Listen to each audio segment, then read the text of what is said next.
The Florida Panthers are fighting to get back into a playoff spot in the Atlantic Division. It's been an inconsistent season so far. Armando Velez of Locked On Florida Panthers joins us to discuss their prospects for the second half of the year and to discuss what they may do at the trade deadline. All that and more coming up on today's Locked On NHL podcast.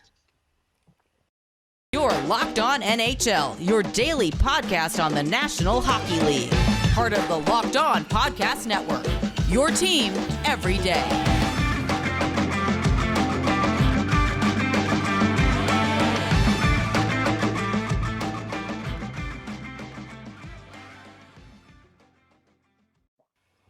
And welcome back to the Locked On NHL podcast. Gil Martin, so glad you could join us today. And thank you for making Locked On NHL your first listen every day. We are free and available on all platforms. It is my pleasure to welcome back to the show the host of Locked On Florida Panthers, Armando Velez. And Armando, it's been an up and down season for the Panthers. President's Trophy winners a year ago, but a lot of changes this offseason. What does this team need to do most to get back on a winning track? Thank you once again, Gil, for having me. As always, I checked my DM history between you and I about the last time I came on the show. And actually, the last time I came on was when the Florida Panthers started 4-1-1. Off to a great start, despite their power play being her even strength defense was the least of their problems. And funny enough, they already had two matchups against your New York Islanders at that time.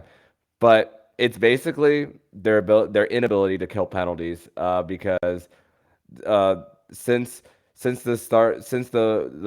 NHL came back from the Christmas break, the Florida Panthers are the second worst in the NHL on the penalty kill, just ahead of the Vancouver Canucks.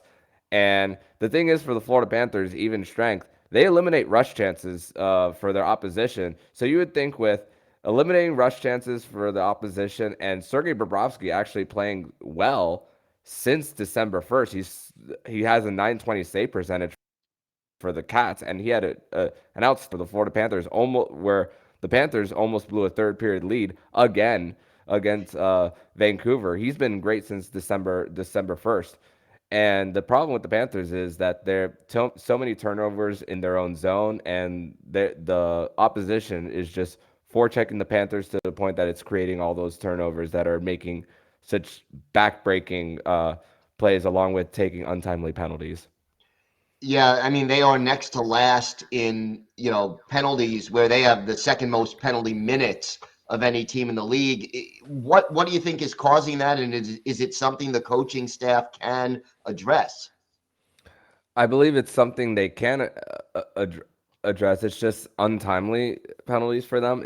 And here's the thing: when you look at the two out of the last three games, it's just been poor timing for them. And Ekblad, in their game against the Colorado Avalanche on Tuesday night, which was probably, I know I'm the Locked On Panthers guy. It was probably the game on the night on Tuesday, based on getting off to an early lead, and then the Colorado Avalanche coming back takes two silly penalties in the third period to keep the Colorado Avalanche in it. And even on Saturday, even though it was just 15 seconds left in the game, when the Vancouver Canucks were pulling the goalie for the extra skater, Aaron Ekblad takes another penalty for the Panthers, just putting them in a position to allow the opposition to even attempt a comeback, even when they're up. And it's been just nuts, because the Florida Panthers, in the first two periods, their goal differential is a +14. In the third period, their goal differential is -19. Wow. Well, is conditioning a part of the problem? I could probably see why that would be a valid question for whether their conditioning is a problem. But I mean, I see it as these guys are NHL players. These guys go to practice. I know under Paul Maurice, morning skates are optional. So I'm not sure whether that's a part of the conditioning for the Panthers that is letting them blow these third period leads. But I also think it's just a matter of what the message is in between period in the locker room as well, because even in their game against Colorado, they went the first 10 minutes without a shot on goal, and Colorado had the first 12 shots, and the Florida Panthers were trying to keep away.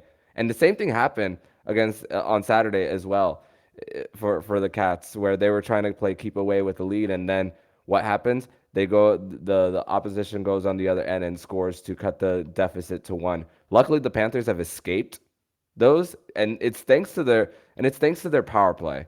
Really, that's really what's been carrying the Panthers since December 27th, because it's also not a coincidence why the power play has been so great, because that's when they started to get their reinforcements back, as of Alexander Barkov as well. Even though Radko Gudas is not part of the power play, him being back in the lineup is another factor for the Florida Panthers. Got to ask about Matthew Tkachuk. He has played outstanding hockey. What has he added to this team this year? He's added that net front presence for the Panthers, and there was a stat the other day of, actually two stats for Matthew Tkachuk. Is Matthew Tkachuk has the most passes from behind the net in the entire NHL. Also, here's another one. Matthew Tkachuk also has the least amount of feet per goal. So at 8.1. That was a few games ago. So that number has probably been updated there, but the average is just inside of 10 feet, right near that blue paint that Matthew Tkachuk is always living in. And even though he doesn't have the speed like Jonathan Huberdeau, and the Panthers aren't a rush team like they were last season. Like also the difference between last year's team and this year's team. We're not seeing the run and gun style, odd man rush type of Florida Panthers team. It's more of a defensively structured team. Even though, like I said, the opposition is forechecking the Panthers to turnovers and goals as well. But for Matthew Tkachuk, just being that net front presence, and also that guy who's not afraid to stand up for his teammates. Just ask Nico Hischier of the New Jersey Devils. Matthew Tkachuk is definitely not afraid to stand up for his team. No question about that. Trade deadline now less than 2 months away.